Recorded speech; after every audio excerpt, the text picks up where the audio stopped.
सभी को नमस्कार। केडी क्लासेस में आपका स्वागत है। हम लेके आ चुके हैं आपके लिए तीसरी क्लास और यह क्लास अंतिम होगी अध्याय 1 की। हम बात कर रहे थे अध्याय 1, जो अध्याय 1 राष्ट्र निर्माण की चुनौतियां, उसको हम पढ़ रहे थे, है ना। स्वतंत्र भारत में राजनीति वाली पुस्तक थी और ये तीसरी क्लास है और लास्ट क्लास है। आज हम इस अध्याय को समाप्त कर लेंगे। देखिए, हम ट्रस्ट विद डेस्टिनी प्रथम क्लास में पढ़ चुके हैं। तो जवाहरलाल नेहरू, इनके बारे में हमने डिटेल से देख लिया है।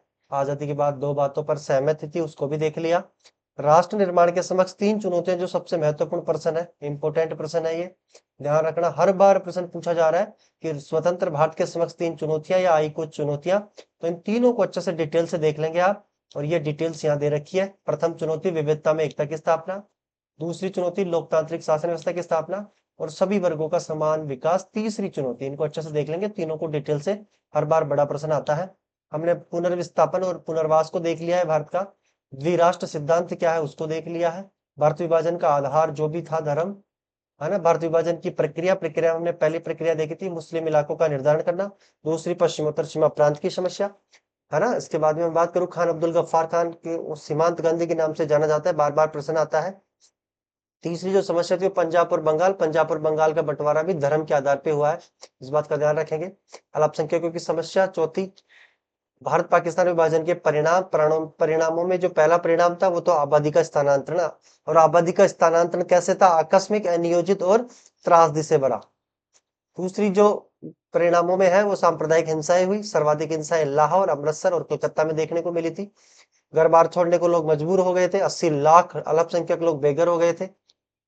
चौथी जो परिणाम निकले भारत विभाजन के, वो महिला और बच्चों पर अत्याचार हुए, भौतिक संपत्ति का बंटवारा हुआ, हिंसक अलगाववाद की समस्या देखने को मिली, जिसके तहत 5 से 10 लाख लोग मारे गए थे, है ना। 1951 में मुस्लिम जनसंख्या 12% थी। रियासतों और रजवाड़ों से अभिप्राय हमने देखा था, जहां राजाओं का शासन था उसे रियासतें कहा गया है। रजवाड़ों की समस्या, 565 रियासतें थी, है ना। ब्रिटिश शासन के बारे में इसको अच्छे से देख लेंगे, रजवाड़ों को लेकर। ठीक है, आगे मैं बात करूं, रजवाड़ों से संबंधित 3 बातें सामने निकल कर आई थी। ये तीनों बातों आप अच्छे से देख लेंगे। इसके आगे चलो, तुम्हें इंस्ट्रूमेंट ऑफ एक्सेशन, यह एक क्या था? सहमति पत्र था, अच्छे से देख लेंगे, बार बार प्रश्न आता है। ठीक है, हैदराबाद रियासत के बारे में देख लेंगे कि इसका विलय कैसे हुआ, है ना। यहाँ के शासक को निजाम कहा जाता है, बार बार प्रश्न पूछा जाता है कि हैदराबाद के शासक को क्या कहा जाता है, तो हैदराबाद के शासक को निजाम कहा जाता है, अच्छे से देख लेंगे। आगे मैं बात करूं तो यहाँ पर एक उस्मान अली खान नाम से एक निजाम था, जिसके पास एक अर्धसैनिक बल था, जिसे रजाकार कहा गया। रजाकार क्या है, डिटेल से बता रखा है। ये एक अर्धसैनिक बल था, अव्वल दर्जे के सांप्रदायिक हिंसाकार थे और ये गैर मुसलमानों को, उसका मतलब हिंदुओं को ये अपना टारगेट बनाते थे और लूटपाट करते थे ये, है ना। फिर बाद में इन पर कार्रवाई की गई, पुलिस कार्रवाई भारतीय सेना के द्वारा। सितंबर 1948 में भारत में विलय कर लिया गया। इसके बाद में मणिपुर रियासत थी, यहाँ के शासक बोध चंद्र सिंह, इसको अच्छे से याद करेंगे, बोध चंद्र सिंह। ठीक है, इसके बाद में आप अच्छे से देख लेंगे, इसको देख लेंगे। 1949 में भारत में विलय कर लिया जाता है। जम्मू कश्मीर का विलय, ये पुनर्गठन अधिनियम है। बाकी जम्मू कश्मीर के बारे में आगे डिटेल से देख लेंगे, है ना। जम्मू कश्मीर पुनर्गठन अधिनियम 2019, 5 अगस्त को जम्मू कश्मीर में 370, यानी कि विशेष 370 में है विशेष राज्य का दर्जा, विशेष राज्य का दर्जा। ठीक है, इसको देख लेंगे अच्छे से।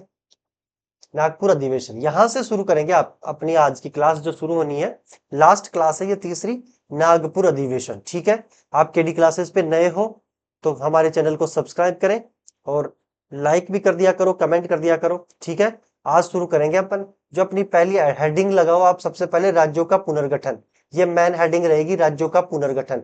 और राज्य के पुनर्गठन में सब हेडिंग रहेगी नागपुर अधिवेशन 1920। नागपुर में अधिवेशन होता है और वो कब होता है? 1920 में। बाकायदा सीधा सा प्रश्न पूछा हुआ है कि नागपुर अधिवेशन कब हुआ, तो क्या होगा आंसर? 1920। पहले यह मैन हेडिंग लगा लो, उसके बाद में ये रहेगी नागपुर अधिवेशन। नागपुर अधिवेशन में आगे डैश करके लिखेंगे 1920। हाँ, तो सीधा सा याद रह जाएगा कि नागपुर अधिवेशन कब हुआ? 1920 में। देखो, सबसे पहले यह हेडिंग लगा चुके हैं आप, आगे चलते हैं। भारतीय राष्ट्रीय कांग्रेस का 1920 में नागपुर अधिवेशन होता है। यह नागपुर में हो रहा है, इसलिए इसका नाम क्या पड़ गया? नागपुर अधिवेशन। 1920 में कांग्रेस का अधिवेशन होता है नागपुर में, जिसे क्या कहा गया? नागपुर अधिवेशन। सीधा सा प्रश्न पूछा जा सकता है कि कांग्रेस का नागपुर अधिवेशन कब हुआ? 1920 में। कांग्रेस का 1920 में अधिवेशन कहां हुआ? नागपुर में। प्रश्न कैसे भी पूछे, आपको ये लाइन पूरी याद करनी है।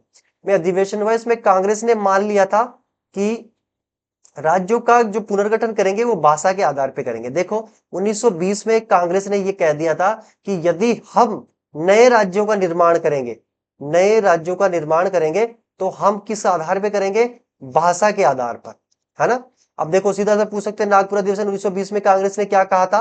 कांग्रेस ने कहा था कि हम राज्यों का जो पुनर्गठन है वो भाषा के आधार पे करेंगे। ठीक है, ये 1920 की घटना है, याद रखेंगे 1920 की घटना है। ठीक है, तो इसमें ये डिटेल्स लिख लेंगे आराम से, इसमें क्या हुआ क्या नहीं हुआ। ठीक है, ये आप अच्छे से डिटेल्स इसको लिख लेंगे, इसका स्क्रीनशॉट ले लेंगे या तो, ताकि आपको पता रहे। और आप यदि अपने केडी क्लासेस पे नए हो तो अपने चैनल को सब्सक्राइब जरूर करें। केडी क्लासेस लास्ट में 11 लिख दिया करो, ताकि यूट्यूब पे आपको सीधा अपना चैनल मिल जाएगा। ठीक है, 11 लिखते ही ये 11 है। ठीक है, आगे चलते हैं। ये लिख लिया आपने, स्क्रीनशॉट ले लिया, आगे अच्छे से डिटेल से देख लेना। बस इतना सा याद रखना इसमें कि 1920 में नागपुर में अधिवेशन होता है। देखो भाषा के आधार पर आंध्र प्रदेश राज्य का गठन। देखो बार बार प्रश्न पूछा जाता है कि भाषा के आधार पर, भाषा के आधार पर प्रथम राज्य कौन सा बना था? तो प्रथम राज्य बना था आंध्र प्रदेश। कौन सा? आंध्र प्रदेश। इस बात का ध्यान रखेंगे, बार बार प्रश्न पूछा जाता है कि भारत में भाषा के आधार पर प्रथम राज्य बनने वाला कौन सा है? आंध्र प्रदेश। तो देखते हैं आंध्र प्रदेश का गठन किस प्रकार से होता है, पूरी डिटेल से अपन देखते हैं। देखो ये सब हेडिंग वापस से लगा लेंगे, एक लाइन खाली छोड़ के, भाषा के आधार पर आंध्र प्रदेश का गठन, और इसमें डैश लगा के छोड़ दो, इसको एक बार समझ लो, फिर आप आराम से लिखते रहना, नोट्सों को अच्छे से बना लेना, है ना। ये हेडिंग लगा के छोड़ देंगे सब, भाषा के आधार पर आंध्र प्रदेश राज्य का गठन। देखो आगे देखते हैं इसमें, आंध्र प्रदेश को अलग राज्य बनाने को लेकर आंध्र आंदोलन। देखो प्रश्न सीधा बन सकता है कि आंध्र प्रदेश में राज्य को राज्य का दर्जा दिलाने के लिए कौन सा आंदोलन शुरू हुआ? तो कौन सा? आंध्र आंदोलन आंध्र प्रदेश में शुरू हुआ है, इसीलिए इसका नाम क्या रख दिया? आंध्र आंदोलन। तो याद रखेंगे आंध्र आंदोलन शुरू हुआ। ठीक है, मद्रास को से तेलुगु भाषी, जैसे देखो मद्रास की मैं बात करूं तो ये पूरा अपना भारत है, मान लो। ठीक है, मैं एक बार मैप बना देता हूं, है ना।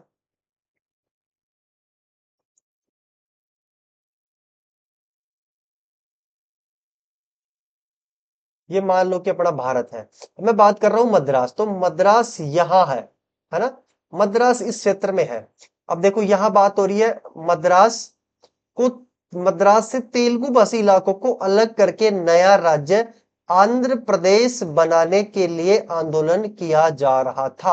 अब देखो ये मद्रास है, यहां पर ये मद्रास है। अब ये इधर वाला जो हिस्सा है वो तो है तेलुगु भाषा बोलने वाला, ठीक है, और ये इधर वाले हैं वो तमिल है। ठीक है, तो यहाँ पे जो आंदोलन हो रहा है वो इधर वाले हिस्से में हो रहा है, मतलब कि तेलंगाना के आसपास वाले। ये पूरा क्षेत्र आंध्र प्रदेश का है ना। एक बार इसको बता देता हूं मैं, दोबारा से कर देते हैं इसको। ठीक है, दोबारा से लिख देता हूं मैं इसको।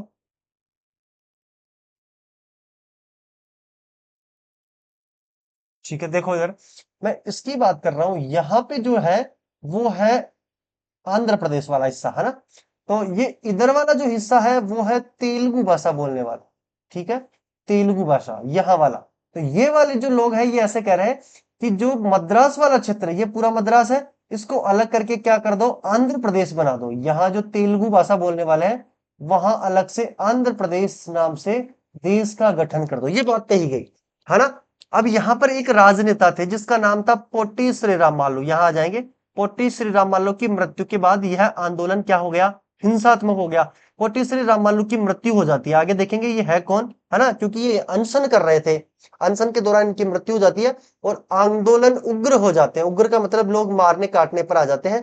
तो फिर दिसंबर 1952 में, ये डेट एग्जैक्ट याद कर लेना, दिसंबर 1952 में भारत के प्रधानमंत्री जवाहरलाल नेहरू ने भाषा के आधार पर आंध्र प्रदेश को अलग राज्य बनाने की क्या की? घोषणा की। ठीक है, तो आंध्र प्रदेश नया राज्य कब बनता है? दिसंबर 1952 में। इसको एग्जैक्ट याद कर लेंगे, बार बार प्रश्न आता है। दिसंबर आंध्र प्रदेश राज्य का गठन कब हुआ? तो 1952। ठीक है, सीधा सा पूछ लेगा भाषा के आधार पर बनने वाला पहला राज्य कौन सा?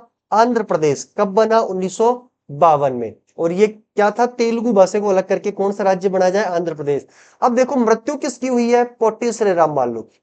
अब ये क्यों हुई है, कैसे है, ये पोटेश्वरी रामालू कौन थे, है ना, इसको हम देख रहे हैं आगे। इसका भी आप स्क्रीनशॉट ले लेंगे, समझ तो लिए आप अच्छे से, तो इसका स्क्रीनशॉट ले लेंगे, आराम से लिख लेंगे आप। ठीक है, आगे चलते हैं, है ना। केडी क्लासेस को आप जरूर ज्वाइन करें, शेयर करो चैनल को, और परिवार में जितने भी मोबाइल है उनमें अपने इस केडी क्लासेस चैनल को क्या कर दो, सब्सक्राइब कर दो यूट्यूब पे। ठीक है, आपका सपोर्ट बहुत जरूरी है, मैं रेगुलर क्लासेस लाने की कोशिश कर रहा हूं अब। ठीक है, चलते हैं आगे। पोटी श्री रामबालू, इधर देखो ये कौन थे, प्रश्न बन सकता है कि ये कौन थे, क्या थे। सबसे पहले मैं बात करूं, ये हेडिंग लगा लेंगे आप, पोटी श्री रामबालू। और देखो ये है क्या, यह है कांग्रेस के तेलुगु भाषी, हमने बात करी है तेलुगु भाषा को लेकर, तो ये आंदोलन चल रहा था। ये गांधीवादी कार्यकर्ता थे, मतलब गांधी जी के विचारों पर चलने वाले थे पोटी श्री रामबालू, ध्यान रखेंगे। इन्होंने 1946 में 1946 में मद्रास के दलितों को मंदिर में प्रवेश कराने को लेकर भूख हड़ताल की थी। सबसे पहले पोटू श्री राममूली ने क्या किया था, पोटू श्री राममूली 1946 में मद्रास में जो दलित लोग थे उनको मंदिर में प्रवेश करवाया था 1946 में। प्रश्न बन सकता है कि पोटी श्री रामबालू के द्वारा सर्वप्रथम भूख हड़ताल कब की गई, तो 1946 में। क्यों की गई, मद्रास में दलितों को मंदिर में प्रवेश करवाया था, क्योंकि दलितों को मद्रास में मंदिर में प्रवेश की अनुमति नहीं थी। फिर पोटी श्री रामबालू ने अनशन किया, भूख हड़ताल की, और फिर 1946 में दलितों को मंदिर में प्रवेश दिया गया। ठीक है, दलितों को मंदिर में प्रवेश दिया। ठीक है, आगे देखते हैं। इन्होंने आंध्र प्रदेश को अलग राज्य से बनाने को लेकर 56 दिन का, कितने दिन का, 56 दिन का अनशन किया, मतलब कि भूख हड़ताल की। और भूख हड़ताल के दौरान इनकी क्या हो जाती है, मृत्यु हो जाती है। भारत सरकार ध्यान नहीं देती है, और ध्यान नहीं देने के कारण 56 दिन के बाद, 56 दिन की भूख हड़ताल थी, मतलब अनशन, अनशन पे थे।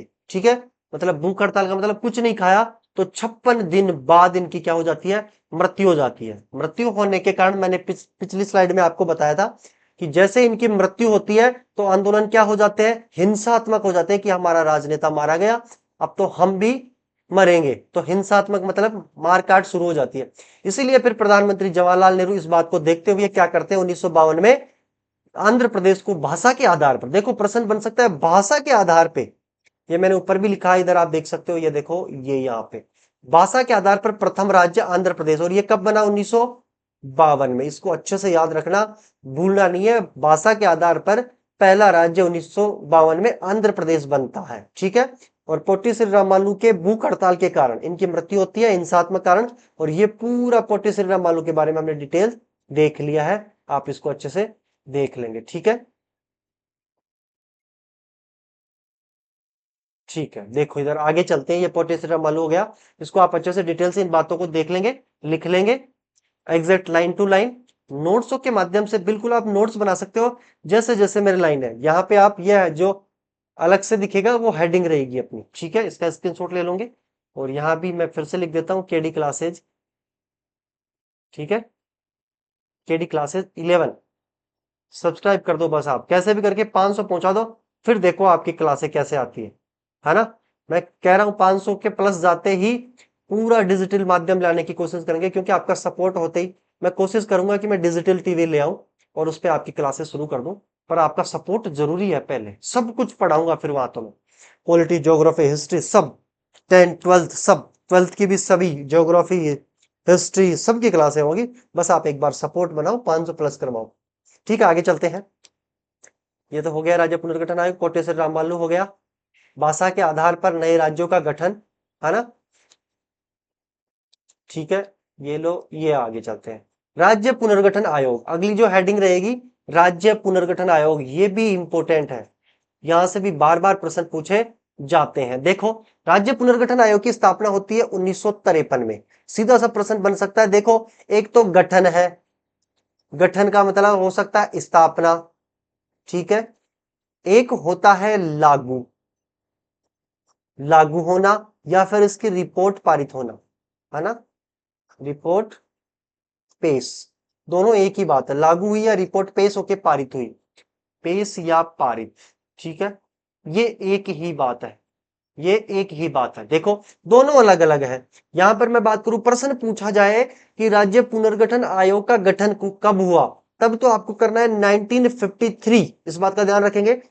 और किसके द्वारा राज्य पुनर्गठन आयोग का गठन किसके द्वारा किया गया, तो आपको आंसर देना है केंद्र सरकार के द्वारा किया गया। ठीक है, इसके अध्यक्ष फजल अली, बहुत बार प्रश्न आ गया है राज्य पुनर्गठन आयोग के अध्यक्ष कौन है, तो कौन है, फजल अली। अच्छे से याद कर लेना फजल अली को। ठीक है, उसके बाद में देखो रिपोर्ट, रिपोर्ट का मतलब हो गया लागू। मैंने कहा रिपोर्ट पूछे चाहे लागू पूछे चाहे पारित पूछे, दोनों में सेम आंसर होगा। क्या होगा, राज्य पुनर्गठन आयोग की रिपोर्ट 1956 में। कब, 1956 में। देखो यहां लिख दिया मैंने पारित और लागू, दोनों एक ही बात है, तो क्या हो जाएगा इसमें 1956 में पारित हुई या लागू हुई। ठीक है, देखो इधर ये दोनों लाइनें अलग अलग है, ये गठन है, ये पारित या लागू है। पिछली बार एक बार प्रश्न आया था गठन को लेकर, और पिछली बार 2026 में शायद ये प्रश्न पूछा है लागू कब हुई, तो लागू कब करना है, 1956 में। ठीक है, इस आयोग की रिपोर्ट के आधार पर 14 राज्य और 6 केंद्र शासित प्रदेश, कितने राज्य, 14 राज्य और 6 केंद्र शासित प्रदेश बनाए गए। देखो प्रश्न कैसे आएगा, राज्य पुनर्गठन की रिपोर्ट में क्या, रिपोर्ट का आधार क्या था या रिपोर्ट में क्या था, तो 14 राज्य और 6 केंद्र शासित प्रदेश भारत में। कब तक, ये दोनों बातें कब तक है, 1956 तक, ध्यान रखेंगे इस बात को। राज्य पुनर्गठन आयोग ने राज्यों के पुनर्गठन का आधार भाषा को, देखो इधर क्या बात हुई है, भाषा को माना गया, राज्यों का पुनर्गठन भाषाई आधार पर ही किया जाएगा। इन्होंने कह दिया सरकार को, सरकार को कह दिया कि नए राज्य बनाने हो, नए राज्यों का गठन करना हो तो किस आधार पे होगा, भाषा के आधार पे ही होगा। तो फिर आगे इनके देखो राज्य पुनर्गठन आयोग के बारे में, और आगे देखो राज्य पुनर्गठन आयोग के कार्य क्या क्या है। वहां हमने जो पिछली स्लाइड में देखा है, इसमें गठन देखा है, इसके अध्यक्ष को देखा है, राज्य पुनर्गठन आयोग की रिपोर्ट को देखा है, और इसने अपनी रिपोर्ट में क्या कहा है, रिपोर्ट में कहा है 14 राज्य और 6 केंद्र शासित प्रदेश होंगे। ठीक है, अब देखो राज्य पुनर्गठन आयोग के कार्य पूछ सकता है, सीधा प्रश्न आया हुआ है। राज्य पुनर्गठन आयोग का पहला कार्य है राज्यों के सीमांकन के मामलों पर गौर करना, कि कौन से राज्य की क्या सीमा होगी, किस प्रकार से होगी, है ना, कैसे होगी, कौन से राज्य से सीमा क्षेत्र लिया जाएगा, किसको दिया जाएगा, ये इसका पहला कार्य था, सीमा पर गौर करना। दूसरा जो इसका कार्य रहा है, उन्होंने अपनी रिपोर्ट में स्वीकार किया कि यदि नए राज्यों का सीमाओं का निर्धारण करना है तो वहां की क्षेत्रीय भाषा को आधार माना जाए या आधार होना चाहिए। यदि आप नए राज्य बना रहे हो, राज्य पुनर्गठन आयोग का कार्य, और अपनी रिपोर्ट में क्या कहा था, यदि नया राज्य बना रहा हो तो आप क्या करोगे, क्षेत्रीय भाषा का तो ध्यान रखोगे ही रखोगे, कि वहां पर कौन सी भाषा बोली जा रही है। ये दो कार्यों को आप देख लेंगे, ज्यादा कार्यों की आवश्यकता है नहीं। ठीक है, ये हो गए अपने राज्य पुनर्गठन आयोग समाप्त। आगे चलते हैं, राज्य पुनर्गठन आयोग, यहां पर आयोग लिख लेंगे। ठीक है, राज्य पुनर्गठन आयोग की सिफारिशें एवं योगदान, कि आयोग ने क्या सिफारिशें की है भारत सरकार से और इसका क्या योगदान रहा है। बात एक ही है, प्रश्न पूछ ले राज्य पुनर्गठन आयोग की सिफारिशों को लिखो चाहे राज्य पुनर्गठन आयोग का योगदान लिखो, तो बात एक ही है। देखो उन्होंने अपनी सिफारिश में क्या कहा, भारत की एकता और सुरक्षा बनी रहनी चाहिए। उन्होंने कहा कि आप नए राज्य बना रहे हो तो इसमें क्या होना चाहिए, भारत की एकता और सुरक्षा बनी रहनी चाहिए। ऐसे नहीं कि आप किसी ऐसे क्षेत्र को अलग कर दो जहां पर समाज एक रह रहा हो, तो आधा समाज तो दूसरे राज्य में चला गया, आधा समाज दूसरे राज्य में चला गया, तो ये एकता नहीं होगी, फिर तो अखंड, ये खंड हो गया, यहां पर क्या हो गया, खंड हो गया। तो आप इस बात का ध्यान रखोगे कि एकता बनी रहनी चाहिए। भाषा के आधार पर नए राज्यों का गठन कर रहे हो तो इसमें क्या बनी रहनी चाहिए, एकता और सुरक्षा। ये पहली सिफारिश करी भारत सरकार से। दूसरी जो सिफारिश थी, दूसरा जो योगदान रहा है राज्य पुनर्गठन आयोग का, वो है राज्यों का गठन भाषाई आधार पर किया जाए। इन्होंने कह दिया साफ साफ कि भाषा को ही ध्यान रखो, और भाषा में भी कौन सी भाषा, क्षेत्रीय भाषा का ध्यान रखो आप। ठीक है, आगे मैं बात करूं, राज्यों के गठन में भाषा व संस्कृति का विशेष ध्यान रखा जाए। इन्होंने कह दिया साफ साफ कि यदि आप ध्यान रख रहे हो तो भाषा और संस्कृति का तो ध्यान रखो ही रखो, कि ऐसे नहीं इनकी संस्कृति लुप्त हो जाए। ये तीसरी सिफारिश थी। इस बातों को आप अच्छे से देख लेंगे, लिख लेंगे, इसका भी स्क्रीनशॉट ले लेंगे। ठीक है, स्क्रीनशॉट ले लो आप। ये अपना चैनल है केडी क्लासेज। चलो आगे चलते हैं, नए राज्यों का निर्माण। देखो अब यहां से बार बार प्रश्न पूछा जा रहा है कि कौन से राज्य का कब निर्माण हुआ। मैं बात कर रहा हूं नए राज्यों के निर्माण की, नए राज्यों के निर्माण की। देखो मैं बात करूं तो 1956 में राज्य पुनर्गठन के आयोग की रिपोर्ट आई थी, उसमें कहा गया था कि कितने राज्य, 14 राज्य है। 14 तो क्या है, राज्य है, और 6 क्या है, केंद्र शासित प्रदेश है। ठीक है, 14 तो राज्य और 6 केंद्र शासित प्रदेश है। ये राज्य पुनर्गठन आयोग की रिपोर्ट जब लागू हुई थी, ठीक है, राज्य पुनर्गठन आयोग की रिपोर्ट लागू हुई थी, उसमें 1956 में ये बात बताई गई थी कि कितने राज्य हैं, 14 राज्य, और कितने, 6 केंद्र शासित प्रदेश। मैं बात करूं ये तो 1956 की है, लेकिन वर्तमान की क्या स्थिति है, वर्तमान की मैं बात करूं तो वर्तमान में देखो 28 तो राज्य है, 28 तो क्या है, राज्य है, और 8 क्या है, केंद्र शासित प्रदेश है। ठीक है, 8 केंद्र शासित प्रदेश है। तो अब हम देखते हैं कि 14 राज्यों से कैसे 28 राज्य हुए, है ना, कब कब कौन कौन से राज्य का गठन हुआ। देखो सबसे पहले मैं बात करूं तो महाराष्ट्र और गुजरात नए राज्य बनते हैं। देखो महाराष्ट्र और गुजरात कौन से राज्य की जगह आते हैं, बंबई की जगह। किसकी जगह, बंबई की जगह। मैं कह रहा हूं ये जब 14 राज्य थे, इसका मतलब बंबई भी इसमें काउंट था, है ना। तो देखो 1960 में गुजरात और महाराष्ट्र का जो गठन होता है वो कब होता है, 1960 में। सीधा सा प्रश्न आ जाएगा, गुजरात का गठन कब हुआ, 1960 में। सीधा सा प्रश्न बन सकता है, महाराष्ट्र का गठन कब हुआ, 1960 में। प्रश्न बन सकता है, महाराष्ट्र किसकी जगह राज्य बनाया गया, तो बंबई की जगह। गुजरात किसकी जगह राज्य बना, बंबई की जगह। इसका मतलब एक राज्य को समाप्त कर दिया और इसकी जगह 2 नए राज्य बना दिए। कितने, 2 नए राज्य। अब देखो 14 राज्य की मैं बात कर रहा हूं 1956 में, एक राज्य कम हो गया तो यहां कितने रह गए, 13। 13 में देखो इधर कितने राज्य नए हुए, 13 से 14 और 15। देखो कितने राज्य बन गए, यहां तक 15 राज्य। एक एक देखते हुए चलेंगे, क्योंकि एक कम हुआ है, इसका मतलब 14 से 13 हो गया, एक कम करके 2 नए बना दिए तो 15 हो गए, 14 और 15। देखो दोनों को अच्छे से देख लेंगे किसकी जगह बने हैं, है ना, बंबई की जगह बने हैं ये, और 1960 में बने हैं। देखो 16वां जो राज्य बन रहा है वो बन रहा है कौन सा, नागालैंड। नागालैंड कब बनता है, 1963 में। सीधा प्रश्न पूछा गया है बार बार, नागालैंड राज्य का गठन कब हुआ, तो नागालैंड राज्य का गठन होता है 1963 में। बिल्कुल रट लेना, रट्टा मार लेना चाहिए, कोई दिक्कत नहीं है इनको तो। पर मैं गारंटी दे रहा हूं कि यहां से प्रश्न आएगा ही आएगा। ये देखो नागालैंड पूछ लेता है, या फिर तेलंगाना पूछ रहा है, या फिर छत्तीसगढ़, उत्तराखंड, झारखंड वो पूछ रहा है, बार बार पूछा जा रहा है। मैं यहाँ पूरे ही राज्यों की बातें करूंगा, है ना। 14 राज्य से कैसे 28 राज्य हुए इनकी चर्चा मैं करूंगा। देखो ये राज्य बनता है 16वां, कौन सा, नागालैंड। पूर्वी भारत के पूर्वी क्षेत्रों में नागा हिल्स क्षेत्रों की जगह 1963 में नया राज्य नागालैंड का गठन किया गया। तो सीधा सा बस, ज्यादा रटना नहीं है आपको, यहाँ तो बस ऐसे देख लेना है। ये 16 भी नहीं याद करना है, बस मैं तो ये तो काउंट करवा रहा हूं कि कैसे 14 से 28 कैसे हुए। आपको बस यह याद करना है नागालैंड राज्य का गठन कब होता है, 1963 में। यहां याद करना है महाराष्ट्र और गुजरात, महाराष्ट्र और गुजरात किसकी जगह, बंबई की जगह बने, और कब बने, 1960 में। ठीक है, यहां पर 16 हो गए। अब देखते हैं आगे। देखो ये हो गया 17, ये हो गया 18, नंबर से चल रहे हैं अपन। 14 से 28 कैसे होते हैं, देखो हरियाणा और हिमाचल प्रदेश का गठन होता है 1966 में। देखो यहां पर मैं एक बार मैप बना देता हूं, ये भारत है ऐसे मान लो अपना, है ना, ये भारत है। देखो अभी स्टार्टिंग में जो अपने देश बनाए हैं वो अपने यहाँ पे गुजरात और महाराष्ट्र किसकी जगह, बंबई की जगह। यहाँ पे गुजरात है, यहाँ पे महाराष्ट्र है। ठीक है, अब देखो उसके बाद में एक यहाँ पर नागालैंड बनाया है।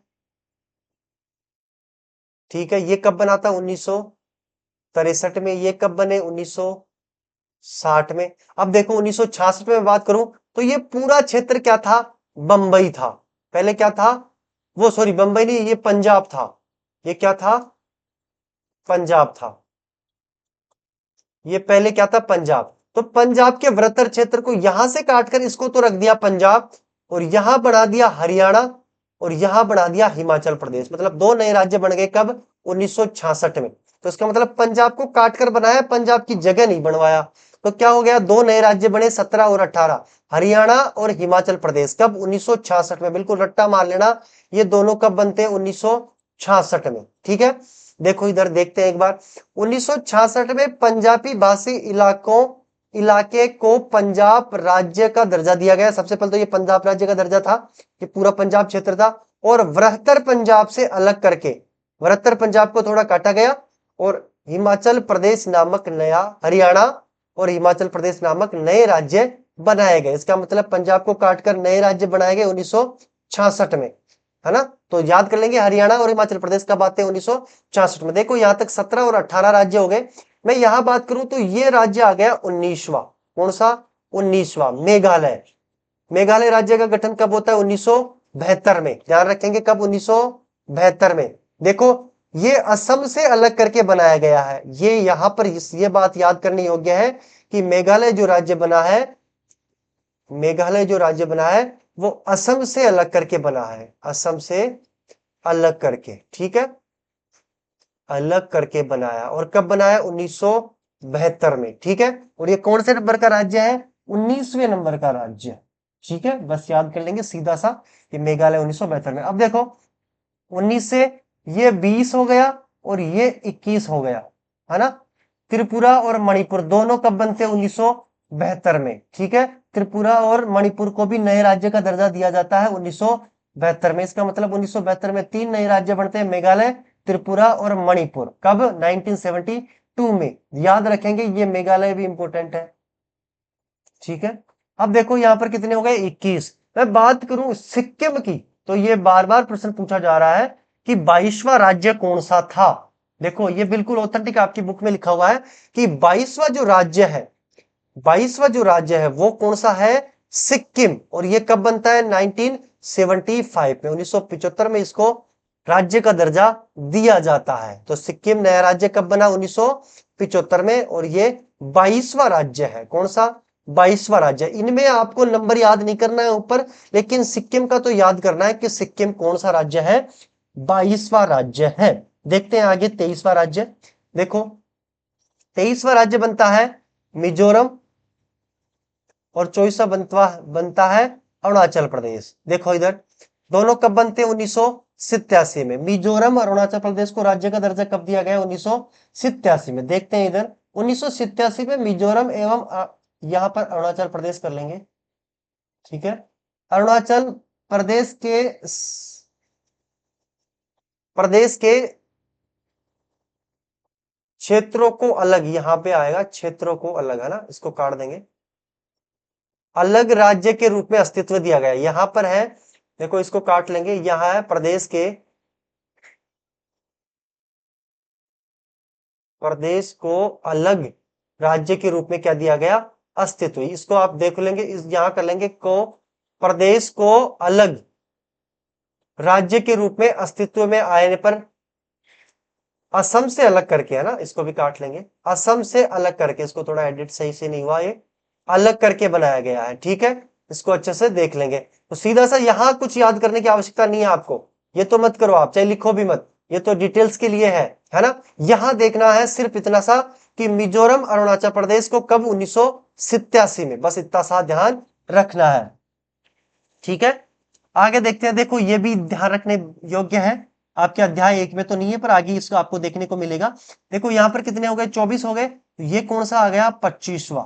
ठीक है, 1987 में गोवा को पूर्ण राज्य का दर्जा मिला। 1987 में गोवा को भी मिला जाता है, ये अब जब आगे पढ़ेंगे अपन अलग से अध्याय में, वहां गोवा को डिटेल से देखेंगे। लेकिन मैंने यहां लिखवा दिया, कितने हो गए यहाँ पर, 25। 26वां राज्य बनता है कौन सा, एक, ये 1 नवंबर भी याद करने की आवश्यकता नहीं है, सीधा आप सिर्फ 2000 याद कर लो। सन 2000 छत्तीसगढ़ को मध्य प्रदेश से अलग करके बनाया जाता है, बस ये याद रखना है। ठीक है, ये याद रखना है आपको कि कहां से। एक बार इसको थोड़ा बैक करेंगे, यहां देखेंगे। ठीक है, ये देखो मध्य प्रदेश, मध्य प्रदेश से अलग करके बनाया जाता है। ठीक है, बस इतना सा याद रख लो, मध्य प्रदेश राज्य से अलग करके छत्तीसगढ़ राज्य का क्या किया जाता है, गठन किया जाता है। बस इतना सीधा सा प्रश्न पूछेगा कि छत्तीसगढ़ कौन से राज्य से अलग करके बनाया गया, तो मध्य प्रदेश से। और कब, सन 2000 में। देखो ये था 26वां। अब मैं बात करूं 27वें की। किसकी, 27वां राज्य था उत्तराखंड। और ये भी याद करने की आवश्यकता नहीं है, सीधा याद कर लो सन 2000। उत्तराखंड राज्य को भी कब दर्जा मिलता है, सन 2000 में। और ये किससे अलग करके, उत्तर प्रदेश से अलग करके। यहां मध्य प्रदेश था, छत्तीसगढ़, लेकिन उत्तराखंड कब बनाया जाता है, उत्तर प्रदेश। देखो मैं यहां मैप की भी बात करके आपको समझाऊं ना, तो यहां आप जैसे देखोगे ना, तो देखो इधर ये भारत है अपना। तो मैं बात करूं यहां पर छत्तीसगढ़ की, तो छत्तीसगढ़ है यहां पे, ये रहा छत्तीसगढ़, है ना। और ये पूरा का पूरा पहले क्या था, मध्य प्रदेश था। तो मध्य प्रदेश से अलग करके इसको क्या बना दिया, छत्तीसगढ़। ठीक है, छत्तीसगढ़ बना दिया इसको। और ये कब बनाया गया, 2000 में। बस इतना सा याद रखना है। और मैं बात करूं ये पूरा का पूरा क्या है, उत्तर प्रदेश। उत्तर प्रदेश से यहां पे जो है उसको उत्तराखंड, उत्तर प्रदेश से अलग करके क्या बना दिया, उत्तराखंड। ये भी कब बना, 2000 में। ठीक है, इसको अच्छे से देख लेंगे। आगे देखो, झार छत्तीसगढ़, उत्तराखंड, ये देखो 26, 27 और 28, एक 28 राज्य और है, इसको देखेंगे। यहां पर लिखा नहीं है, उसको काउंट नहीं किया है। झारखंड, कौन सा है, झारखंड। ठीक है, झारखंड बिहार से अलग किया जाता है, इसको अलग से लिखेंगे आप 28, मतलब नंबर लगा लेंगे। यहां पर देखो 9 नंबर है, तो आप नंबर 10 पे जाएंगे, है ना। 10 पे जाएंगे तो 10 पे लिखेंगे, ये मैं लिखवा रहा हूं 10 पे। ठीक है, इस ये 10 यहाँ पे 11 है, झारखंड नहीं लिखा हुआ है यहाँ पे। झारखंड राज्य बिहार से अलग करके, कहां से, बिहार से। और कब, ये भी सन 2000 में। सन 2000 में झारखंड के आगे 2000 लिख लेंगे, और बिहार से अलग करके, बिहार से अलग करके बनाया जाता है नया राज्य झारखंड। देखो ये झारखंड है कहां, यहां पे है ये झारखंड, यहां पे। ठीक है, ये पूरा बिहार होता है, और ये झारखंड को अलग करके कब, यहां लिख देता हूं झारखंड। ठीक है, कब, ये भी कब बनता है, 2000 में। ठीक है, नए राज्य गठन होता है। और किससे अलग करके, ये बिहार से अलग करके। ठीक है, बिहार से अलग करके बनाते हैं। ठीक है, ये 11वां देख लेंगे। अब देखो यहां कितने राज्य हो गए, 28। ये कौन सा राज्य है, 28वां राज्य, 28वां राज्य। ये हो गया 29वां राज्य, कौन सा, 29वां राज्य। अब देखो वर्तमान में तो 28 है, लेकिन आगे मैं आपको बताऊंगा कि कैसे वापस से 28 होते हैं। तेलंगाना राज्य कब बनता है, 2 जून 2014। इसमें पूरी डेट याद करनी है, इसमें तो आपको पूरी डेट याद करनी पड़ेगी, 2 जून 2014 को। ठीक है, तेलंगाना, और तेलंगाना को किससे अलग करके, आंध्र प्रदेश राज्य से अलग करके 29वां राज्य बनता है तेलंगाना 2014 में। ठीक है, देखो यहां लिखा हुआ है झारखंड और छत्तीसगढ़ राज्य का गठन भाषा के साथ साथ इसकी प्रशासनिक, राजनीतिक और संस्कृति को भी आधार माना गया है। प्रश्न आ सकता है, झारखंड और छत्तीसगढ़ के गठन को भाषा के साथ साथ और क्या आधार माना गया, तो प्रशासनिक, राजनीतिक और संस्कृति। यहां पे लिखा हुआ है हिमाचल प्रदेश और उत्तराखंड का गठन भाषा के साथ साथ भौगोलिक आधार। ठीक है, प्रश्न सीधा सा बन सकता है, निम्न में से कौन सा राज्य को भौगोलिक आधार माना गया, तो हिमाचल प्रदेश और उत्तराखंड। देखो भारत पाकिस्तान की सीमा का निर्धारण भी किसके आधार पर हुआ है, धर्म के आधार पर। सीधा सा प्रश्न बन सकता है, भारत पाकिस्तान की सीमा का निर्धारण किस आधार पर हुआ है, धर्म के आधार पर। और सीमा को क्या कहते हैं, रेड क्लिफ। ठीक है, रेड क्लिफ कहते हैं भारत और पाकिस्तान की सीमा को। देखो यहां पे लिखा हुआ है भारत और बांग्लादेश की सीमा का निर्धारण भाषा के आधार पर हुआ है ना। पाकिस्तान और बांग्लादेश की मैं बात करूं तो भाषा इनकी अलग हुई है, भाषा के साथ। और मैं भारत और पाकिस्तान की बात करूं तो धर्म। ठीक है, पाकिस्तान में मुस्लिम है और भारत में हिंदू धर्म अधिक है, इसलिए इनका बंटवारा धर्म के आधार पर हुआ है। और यदि इनकी सीमा का निर्धारण करूं मैं बांग्लादेश की और पाकिस्तान की, तो भाषा इसका आधार रहा है। ठीक है, अब देखो यहां पर एक बात और है, राज्य पुनर्गठन। ये मैं बात करूं जम्मू कश्मीर पुनर्गठन, J&K। ठीक है, J&K पुनर्गठन अधिनियम 2019 के तहत जम्मू कश्मीर को राज्य का दर्जा क्या कर दिया, राज्य का दर्जा समाप्त कर दिया। क्या कर दिया, समाप्त। इसका मतलब एक राज्य क्या हो गया, समाप्त हो गया।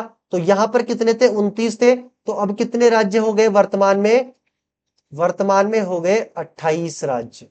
एक राज्य कौन सा कम हो गया, जम्मू कश्मीर। ठीक है, जम्मू कश्मीर कब समाप्त, 2019 में।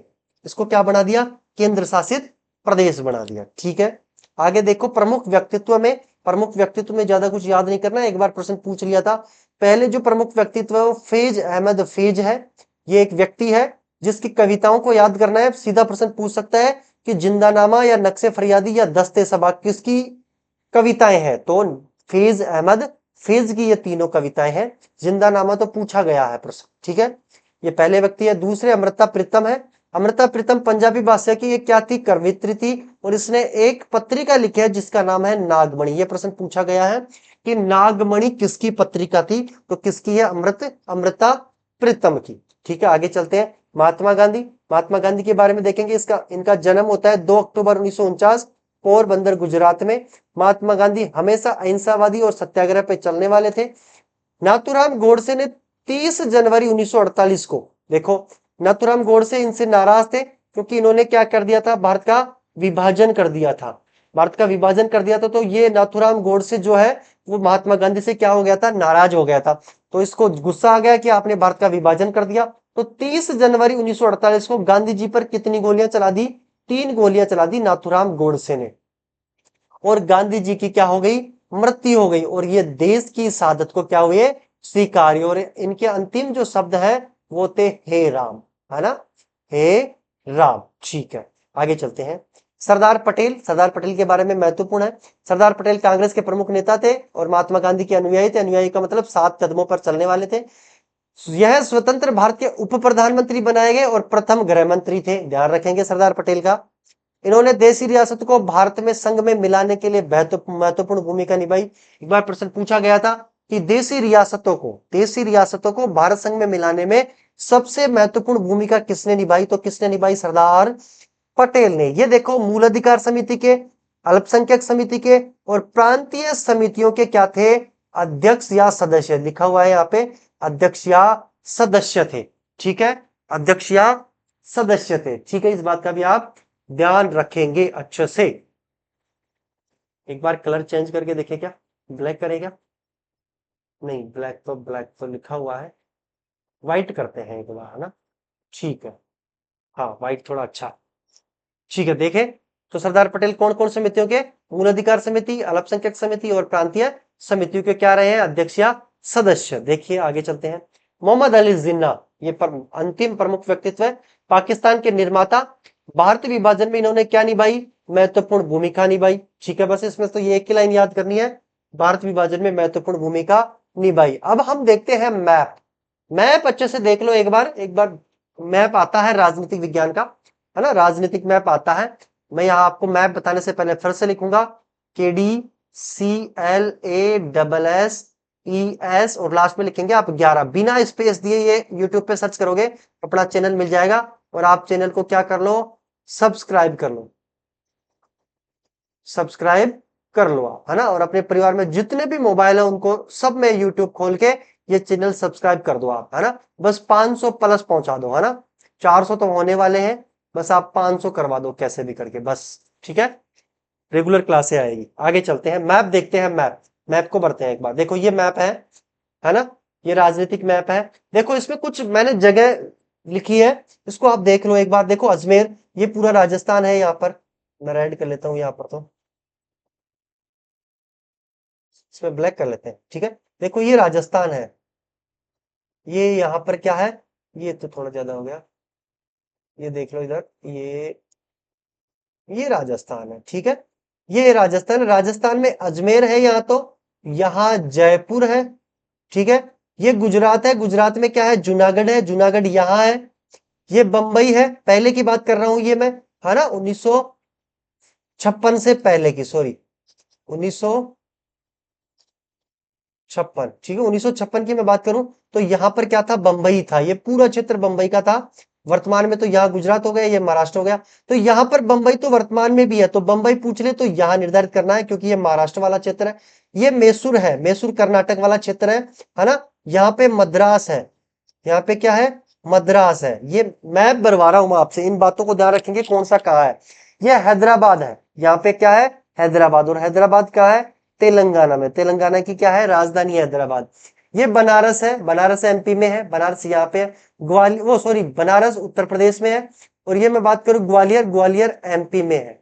ठीक है, तो ये ग्वालियर यहां है और ये बनारस यहां है, मणिपुर यहां है, ठीक है। सिक्किम ये रहा, ये क्या है, सिक्किम है। बस इन बातों को ध्यान रखेंगे। ये मैप से पूछेगा पहले अध्याय में, तो ये यहीं से ही पूछेगा, ठीक है। आपको यदि टेलीग्राम चैनल भी ज्वाइन करना है तो आप लिखेंगे KDCLASSES KD classes by KD sir. ये आप जैसे लिखोगे आपको चैनल मिल जाएगा टेलीग्राम। आप वहां पर भी आपको नोट्स अवेलेबल करवाएंगे अपन जल्दी सी। महत्वपूर्ण प्रश्न जो भी है इंपॉर्टेंट वो भी वहां पे आपको उपलब्ध करवाए जाएंगे। आप चैनल को ज्वाइन कर लेना एक बार, ताकि मुझे पता रहेगा कि 12th में कितने क्या विद्यार्थी हैं और चैनल से जुड़ चुके हैं, ताकि मैं आपको नोट्स भी अवेलेबल करवा दूं, ठीक है। अपना यूट्यूब चैनल है, सब्सक्राइब करो, KDCLASSES और लास्ट में लिख देना बिना स्पेस दिए 11, ठीक है। ये केडी क्लासेस अपना यूट्यूब चैनल है। ये आप इसी के साथ अपना ये अध्याय समाप्त होता है। थैंक यू, आपने ये क्लास ली पूरी, और रेगुलर क्लासें आएगी अब ऐसे ही पूरा डिटेल से समझाते हुए अपन क्लासों को लेंगे। बस आपको क्लास मिलेगी केडी क्लासेस पे, है ना। केडी क्लासेस में प्ले लिस्ट बना रखी है मैंने, ठीक है, प्ले लिस्ट है केडी क्लासेस में। प्ले लिस्ट में जाओगे आप और प्ले लिस्ट में 12th बोर्ड के नाम से या पॉलिटिकल साइंस के नाम से लिखा हुआ है, 12th बोर्ड और पॉलिटिकल साइंस, ठीक है। ये प्लेलिस्ट में जाके आप देखोगे तो इसमें पूरी क्लासें रेगुलरली पार्ट वाइज पढ़ी है। आप वहां से पूरी क्लासों को ले सकते हो अध्याय वाइज, ठीक है। बहुत बहुत धन्यवाद आपका। Thank you. केडी क्लासेस को सब्सक्राइब करो, लाइक करो। राधे राधे।